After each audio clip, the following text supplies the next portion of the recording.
So I got this GMC Yukon, and the door handle on the inside is just busted. So whenever you pull on it, you get pissed off because it's just plastic all in there and it all broke. All right, so what I'm gonna do to fix it, pull this thing out, I guess. It's down inside here. You can see where it broke. Plastic just broke in half, and there was more plastic inside it that all just fell apart. So I'm going to tape the back of that. I'm going to pour some epoxy in there. I'm going to try to put some metal copper wire in there to give it some strength. And then I'm going to wrap that in epoxy and whatever other goop I can find, and just try to beef that up, and then just push this back so that the handle stays as a solid piece for the rest of the life of this truck. See if we can fix this up.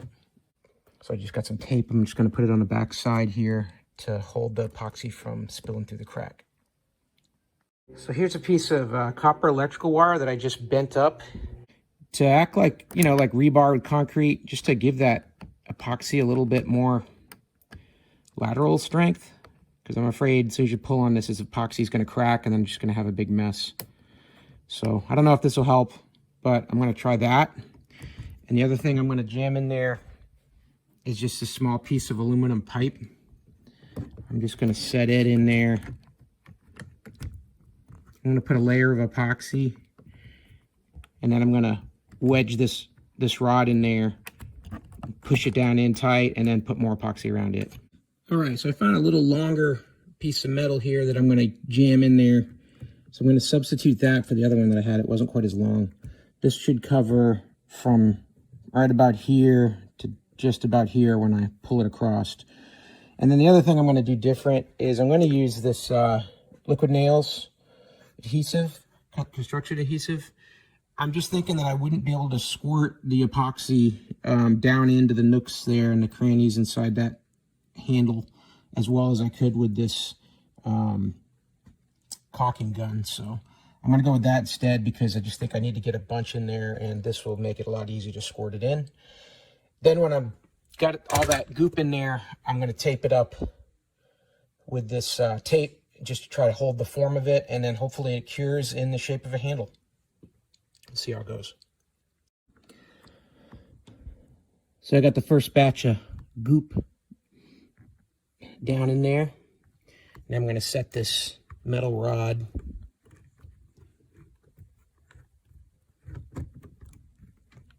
and try to slide it across to lock in the front part right in there. Okay, so got as much of the liquid nails in there as I could get, and then I just tried to shape the flexible vinyl part and wrap it with the some of this removable tape. And I'm going to let that cure because it's, you know, it's still pretty spongy, but I definitely have some more structure in there now. So when I'm pulling on it, it's not moving out like that. But it doesn't feel great. I mean, it's still loose on this side. This side here is better. I think the metal rod's extending a little farther. But I got some more liquid nails on top, and just hopefully that'll set up and give it a little bit more stiffness. And then when I pull this tape off, this thing will act like a regular handle again. So now I took the tape off, the liquid nails has all cured, and it's working good. So right now it's definitely a lot stronger. It fixed that break in the middle, and you can use it like a regular handle now. So hey, if this video helped you figure out how to fix the door handle on your Yukon or Chevy Tahoe, then please give the video a thumbs up, and that'll help other people find it as well. And have a great day.